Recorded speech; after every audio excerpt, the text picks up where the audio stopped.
क्या आपने कभी सोचा है कि एक इतना बड़ा प्लेन हवा में कैसे गायब हो सकता है? फ्लाइट MH370 दुनिया की सबसे बड़ी एविएशन मिस्ट्री। आखिर इसके साथ क्या हुआ?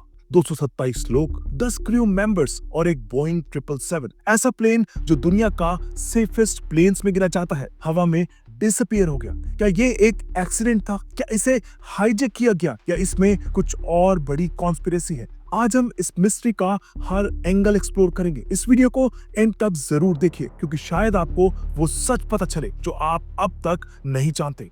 8 मार्च 2014 सुबह के 12:42 कोलालंपुर से मलेशियन एयरलाइंस का फ्लाइट MH370 टेक ऑफ करता है। प्लेन का डेस्टिनेशन था बीजिंग, चाइना। प्लेन में 227 पैसेंजर्स थे, 10 फ्लाइट अटेंडेंट्स और कॉकपिट में 2 experience pilot, captain Zaheeri Ahmed Shah जो 53 साल के थे और मलेशियन एयरलाइन के सबसे सीनियर पायलट्स में से एक दूसरे पायलट थे फारिक हामिद जो 27 साल के थे और ये उनकी ट्रेनिंग फ्लाइट थी। अगर ये ट्रेनिंग फ्लाइट सक्सेसफुल होती तो वो फुली सर्टिफाइड पायलट बन जाते। 20 मिनट तक सब कुछ नॉर्मल था। 1:08 पर plane Malaysian coastline cross करके साउथ चाइना सी के ऊपर पहुंचा। कैप्टन जहीरी ने एयर ट्रैफिक कंट्रोल को बताया कि प्लेन 35,000 फीट की ऊंचाई पर है और सब कुछ ठीक है। लेकिन 11 मिनट बाद जैसे ही प्लेन वियतनामीज एयर स्पेस में एंटर करता है, कोलालंपुर एयर ट्रैफिक कंट्रोल एक मैसेज भेजता है, मलेशियन 370 कंट्रोल हो ची मिन 120.9 good night.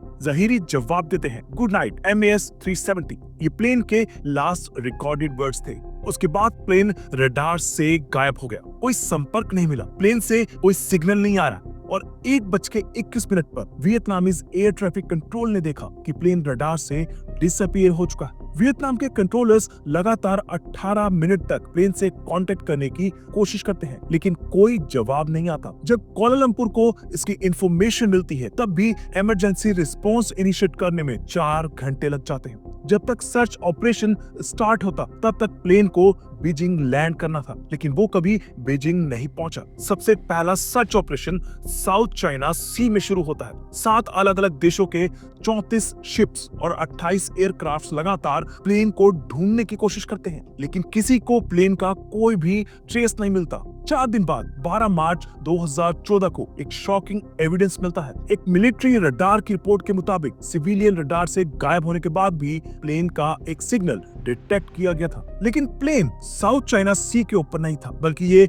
Straight of Malacca के पास था, अंडमान और निकोबार आइलैंड्स के करीब। ये कैसे हो सकता था? प्लेन बीजिंग जाने की बजाय वेस्ट की तरफ क्यों उड़ रहा था? यहाँ से कई कॉन्स्पिरेसी थ्योरीज ने जन्म लिया। क्या प्लेन हिमालयस में क्रैश हुआ? क्या ये कजाकिस्तान या रशिया की तरफ गया या फिर ये इंडियन ओशियन के अंदर क्रैश हो गया? इसके बाद एक और इम्पोर्टेंट एविडेंस मिला सैटेलाइट के जरिए। प्लेन ने अपने सैटेलाइट से कम्युनिकेट करने की कोशिश की थी। सैटेलाइट सिग्नल को हैंडशेक्स कहा जाता है लेकिन प्लेन का एग्जैक्ट लोकेशन नहीं पता चल सका। साइंटिस्ट ने कैलकुलेट किया कि प्लेन इन सैटेलाइट हैंडशेक्स के बेसिस पर एक बड़े सर्कल के किसी भी जगह हो सकता था। इस सर्कल इतना बड़ा था कि कजाकिस्तान से लेकर ऑस्ट्रेलिया तक का एरिया कवर करता था लेकिन प्लेन का लास्ट सिग्नल 7th आर्क के एरिया से आया था जो 2000 किलोमीटर वेस्ट ऑफ ऑस्ट्रेलिया है। डीप ओशियन में सर्च ऑपरेशन शुरू होते हैं। ये दुनिया का सबसे एक्सपेंसिव और एक्सटेंसिव सर्च ऑपरेशन था जिसमें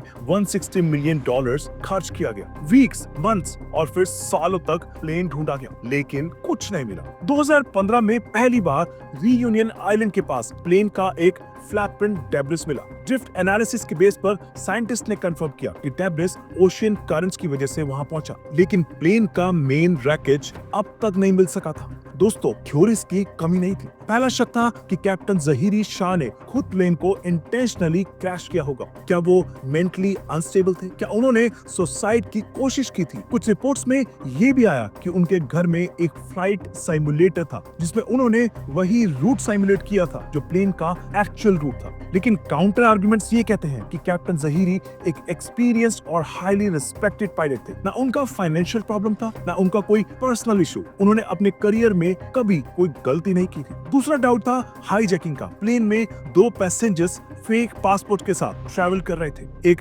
ईरानियन पैसेंजर के पास एक इटालियन का चोरी हुआ पासपोर्ट था और दूसरे के पास एक ऑस्ट्रियन का। पहले इन्हें टेररिस्ट समझा गया, लेकिन बाद में पता चला कि वो यूरोप में सेटल होने की कोशिश कर रहे थे। इंटरपोल ने कंफर्म किया कि उनका टेरर से कोई लेना देना नहीं था। एक और थ्योरी जो सबसे ज्यादा पॉसिबल लगती है वो है ऑक्सीजन डेफिशिएंसी की। कुछ लोग कहते हैं कि कॉकपिट में फायर होने की वजह से प्लेन के सिस्टम्स फेल हो गए। इस वजह से ऑक्सीजन की कमी हुई और पूरा क्रू और पैसेंजर्स बेहोश हो गए। प्लेन ऑटो पायलट पर चलता रहा जब तक उसका फ्यूल खत्म नहीं हो गया। उसके बाद प्लेन क्रैश कर गया। लेकिन 2022 में एक retired aerospace engineer Richard Godfrey ने एक नए प्रूफ के जरिए कहा कि उन्होंने प्लेन का एग्जैक्ट लोकेशन आइडेंटिफाई कर लिया है। उन्होंने रेडियो वेव रिफ्लेक्शन टेक्नोलॉजी का यूज करके कहा कि प्लेन 7th आर्क के एक स्पेसिफिक पॉइंट पर 4 किलोमीटर अंडर वाटर है। ड्रिफ्ट एनालिसिस और पहले मिले डेब्रिस इस थ्योरी को सपोर्ट करते हैं। रिचर्ड ने अपने एनालिसिस के बेसिस पर कहा कि अगर एक नई सर्च ऑपरेशन स्टार्ट किया जाए